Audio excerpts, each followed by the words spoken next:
আসসালামু আলাইকুম। ইউটিউবে আরও একটি ভিডিও নিয়ে চলে আসলাম। আমি রাজিয়া সুলতানা। আমরা আলহামদুলিল্লাহ ভালো আছি। কাছে এবং দূরে, দেশ ও দেশের বাইরে যে যেখান থেকে আমার ভিডিও দেখছেন, আশা করি আল্লাহর রহমতে সবাই সুস্থ এবং ভালো আছেন। আর কে কোথায় থেকে আমার ভিডিও দেখছেন জানাতে ভুলবেন না। আজকের ভিডিও মূলত সারাদিন কি করলাম তার উপর। সকালে ঘুম থেকে উঠেই ফ্রেশ হয়ে নামাজ পড়ে নিলাম।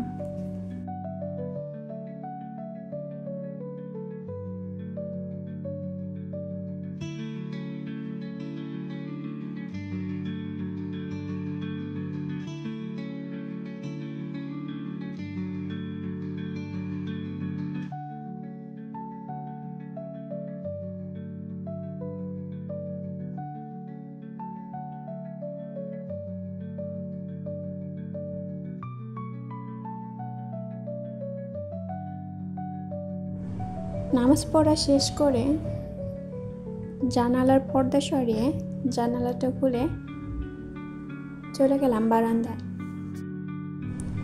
আগের দিনের জামা কাপড় গ্রিলে শুকা দেওয়া ছিল, সেগুলা দড়িতে মেলে দিলাম।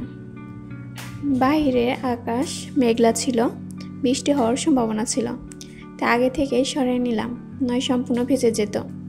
এরকম যে কতবার হয়েছে তার কোনো হিসাব নেই। অনেক দিন ধরে অযত্নে পড়ে রয়েছে আমার গাছগুলো, সেগুলোতে যত্ন নেওয়া হয় না। গাছগুলোতে পানি দিয়ে দিলাম। আর এই অযত্নে পড়ে থাকার মূল কারণই হচ্ছে রেগুলার বৃষ্টি হওয়া। সকালের নাস্তা শেষ করে চলে আসলাম প্লেট বাটি ধোয়ার জন্য। আমার আজকের ভিডিও যদি আপনাদের ভালো লেগে থাকে, প্লিজ ভিডিওতে একটি লাইক দিতে ভুলবেন না। এরকম ভিডিও আরও পেতে চাইলে আমার চ্যানেলটিকে সাবস্ক্রাইব করে পাশে থাকা বেল আইকনটি ক্লিক করে রাখতে পারেন। এতে করে কি হবে, আমি ভিডিও ছাড়ার সাথে সাথে নোটিফিকেশনের মাধ্যমে আপনাদের কাছে পৌঁছে যাবে। আর আপনি যদি এই কাজটি অলরেডি করে থাকেন তাহলে আপনাকে অসংখ্য ধন্যবাদ। দুপুরের খাবার মেক করার জন্য চলে আসলাম কিচেন রুমে। এই তো আমি ডিম ভেজে নিয়েছি সামান্য পরিমাণ হলুদ ও লবণ দিয়ে। তেল থেকে ডিম উঠিয়ে সেই তেলের মধ্যে আমি দিয়ে দিলাম পেঁয়াজ কাটা এবং মরিচ কাটা। ভালো করে সম্বারা নিয়ে তার মধ্যে দিয়ে দিলাম সব ধরনের মশলাগুলো কষানো হলে তার মধ্যে বেগুন ঢেলে দিলাম। বেগুন ভালো করে কষাতে দিলাম। অল্প পরিমাণ পেঁপে থাকায় সে পেঁপে কেটে প্লেটে রেখে দিলাম।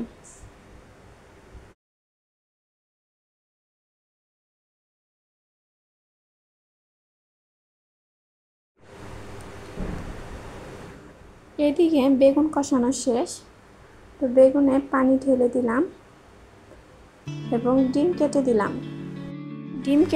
ডিম কেটে দিলে ঝোলটা আঠালো হয়, এতে আমার ভালো লাগে। এতে নিশাতের জন্য কমলার রস করে নিব। তো নিশাতের এই খাবারটা হচ্ছে সকাল এবং দুপুরের মাঝারি যে নাস্তা, হালকা সেই নাস্তাটা। এই তো আর রস করা শেষ। তো নিয়ে বসে পড়লাম টিভি দেখার জন্য। টিভি দেখছিলাম আর খাচ্ছিলাম। ওই পাশে রান্না হচ্ছিল। নিশাতকে খাওয়িয়ে নিচে বসিয়ে দিয়েছিলাম, সে খেলছিল। কি সুন্দর করে প্লেটে মুড়িগুলো উঠাচ্ছে, সবাই দেখে মাশাআল্লাহ বলে যাবেন। বাহিরে বৃষ্টি হচ্ছিল। নিশাতকে গোসল করে আমি গোসল করে চলে আসলাম ভাত বসাতে। এই ফাঁকে নিশাতকে খাওয়িয়ে দিলাম।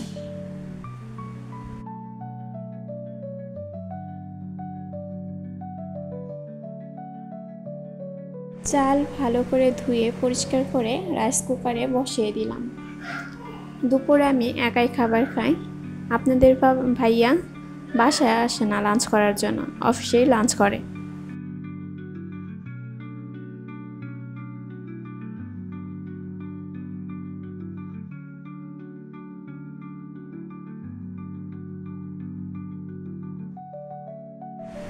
নিশাদকে সময় দিচ্ছিলাম। সে আমার সঙ্গ পেলে অনেক খুশি হয়, অনেক আনন্দিত হয়। সব বাচ্চারা এরকম, বাবা মার কাছে থাকলে অনেক ভালো লাগে তাদের। এই তো সে আমার গাছের সব ফুলগুলা একটা একটা করে ছিঁড়ে ফেলবে এবং স্মেল নেবে আর আমাকে দিবে। এই তো আমার হাতে একটি ধরিয়ে দিল ফুল। বাইরে হালকা বৃষ্টি হচ্ছিল।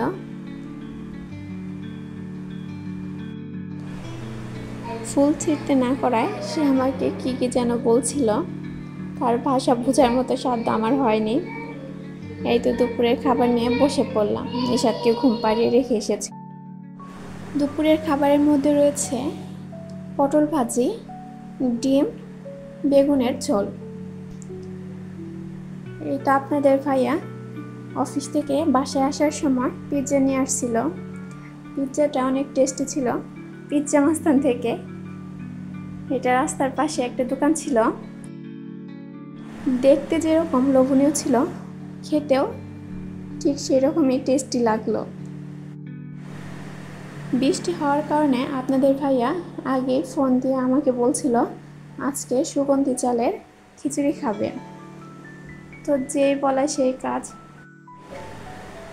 রাতে রান্না করেছি সুগন্ধি চালের খিচুড়ি আর গরুর কালা ভুনা। আজকের ভিডিও এই পর্যন্তই। সবাই ভালো থাকবেন, সুস্থ থাকবেন এবং নিজের যত্ন নেবেন। আসসালামু আলাইকুম। আল্লাহ হাফেজ।